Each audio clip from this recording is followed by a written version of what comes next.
Backflip arm drag right there. I believe it's around this point Chip dislocated his shoulder, and as we can see the cut, as we come back, Chip's shoulder is now dislocated, and he's trying to get it back in. You're the best there is, wasn't never will be, losers never win, and a winner never quits, so accept the role, chosen for the few, you were born to lead, and that's what you're gonna do, be the difference.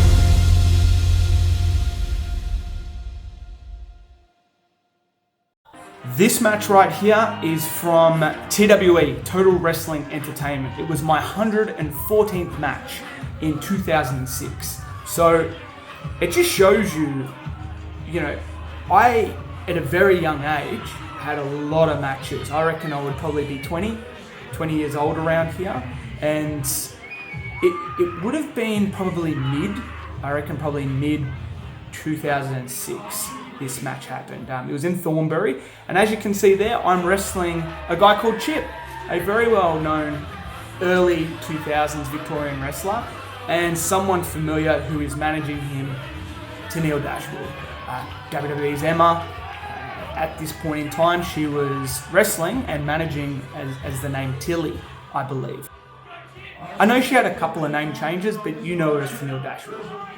And this match was very interesting for a variety of reasons, because really, when I started, Chip was one of the guys who was on the shows regularly, the PCW shows that is. We both came up through the PCW Powerhouse in Dandenong, and Chip and Slex were called the Future Unit. That was their tag team name. And they actually left to go to another wrestling company called PWA, and that opened up the door for people like myself. Look at that, looking for the old AJ Styles Pele kick.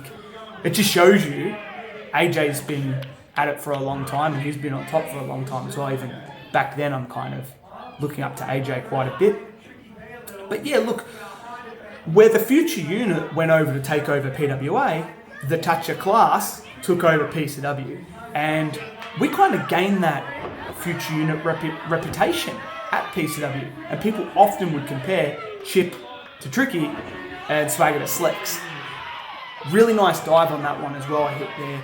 Pro Wrestling Coach time again, and we're going to be looking at the Sidewalk Slam. I've got Lockie, standing right here, otherwise known as the artiste. Alright, what we're going to do is we're going to do this from a tie-up position. So we're going to go elbow and collar tie-up. As you can see, we're going to pressure, but then what I'm going to do is I'm going to slip out the side door. And what's the side door? Footwork. Check out those feet. Watch those feet. We're going to shoot through, but as we shot through, we did something with the hands as well. We shot, we slid. As we're contesting, we slide. We drop our weight a little bit. Then we get behind, then we lift up, and we can walk around. Here we go. What? And that right there is a Sidewalk Slam. Be smart, be safe, do it under professional guidance, like the PCW Academy. This ring TWE used, it was the old WCW wrestling ring. Yes, World Championship Wrestling from the United States. It was purchased, and it was an excellent ring to wrestle in. It weighed a ton. It was extremely hard to transport and put up and take down, so the roster along with the crew would always have to work very hard to get that ring up and down. But the ropes were fantastic on it. They were a little bit lower, and I believed it was designed to make the wrestlers look a bit larger too. So that's a nice little note on that ring.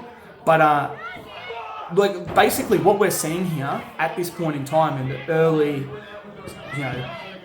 mid 2000s is a dream match for the future of the wrestlers.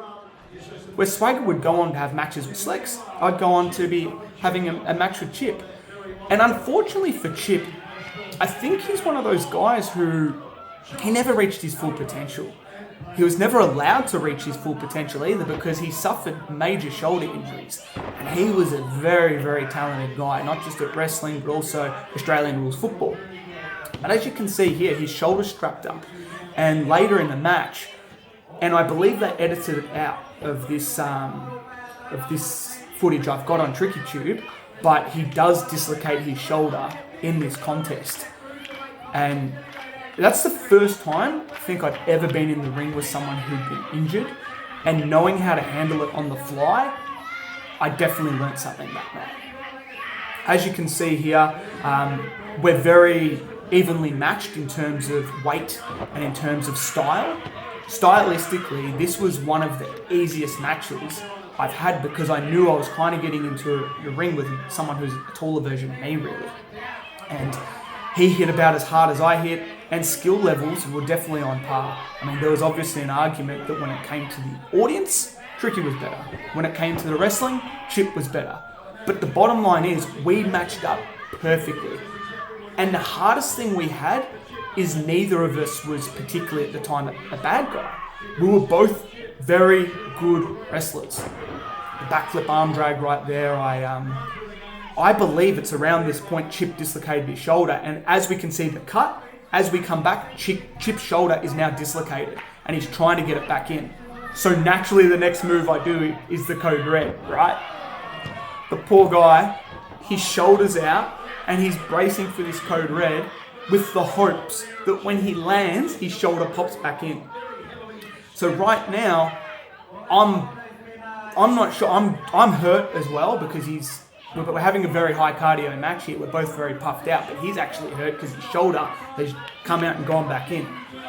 Chip told me a story, I believe years later, where he said that, and there you go, look at that code red, bang.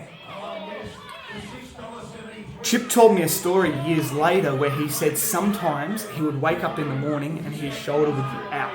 So for him, having a dislocated shoulder became almost common, and he just had to get the right angle and almost Mel Gibson lethal weapon his shoulder back into place. So not an ideal situation, and I'm very fortunate to have never had an injury that bad. Like, I've never really been injured. I've been hurt, but I've never particularly been injured. And I really enjoyed, I actually do remember this move a lot because it couldn't have gone better. I never had really used a tornado DDT before, and in this match I wanted to use a tactic that would catch Chip off guard. So I thought, going the normal tornado DDT is so cliche, I want to strangle him on the ropes. As he comes up for air, I want to hit that springboard and land a drop kick. And if you're ever going to go for a springboard, this goes for any of the wrestlers out there watching, don't go to the middle unless you are like Andy Walker or Anthony Dangerfield and you're just freaks on the ropes, because the tightest point of your rope is near the turnbuckle. The loosest part is right dead center. So you would definitely want to avoid going to the middle part of that rope. Pro Wrestling Coach tip of the week: rash guards. Wear them, use them. Why? Because skin on skin contact. Me personally, I grew up as a bit of a sick boy. I'm talking asthma, eczema, hay fever, all these things. And I tell you what, when you're training with people, big sweaty wrestlers, you don't like that skin on skin contact. So what I do at training is I wear rash guards. And I reckon you should too. But hey, it's totally your call. I say this: a recipe is only as good as its chef. And at the PCW Academy, we only have master chefs. So please come down, check us out, learntowrestle.com.au, or continue to follow me on social media at Pro Wrestling Coach. Boom! It was definitely a match of cardio because we hit evenly, we landed evenly, and we were also battling a 10-minute time limit. So that's not ideal for any match structure, and I spoke about how I would have liked to have implemented Tennille a bit more, and I should have. Anyone should implement your managers more, because if that leads a path to victory, you should go to take it. But there's nothing worse than being put in a position where you got 10 minutes, you're both fast-paced face wrestlers, good guy wrestlers, and you've got to get to the home quick. So naturally, as we progressed, we started looking for roll-ups because we just needed to try and get this match done. And as you can see now, we're at that point in the match. And probably my biggest regret from this match is not arguing that this shouldn't have been a 10-minute time limit. This should have had a conclusion. Either Trikki wins or Chip wins, because we never really had that set closure.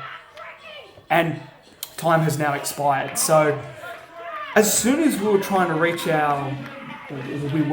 our match potential, it was sort of taken away from us a little bit, which left a bit of a sour taste in both our mouths, because I think the long-term plan was that Chip and I were probably going to be two of the guys that would battle it out over the Cruiserweight Championship, but as TWE didn't really last for that long, maybe 12 months, it would never sort of come to pass. But Chip's one of those guys who I absolutely wish I had had the opportunity of wrestling again.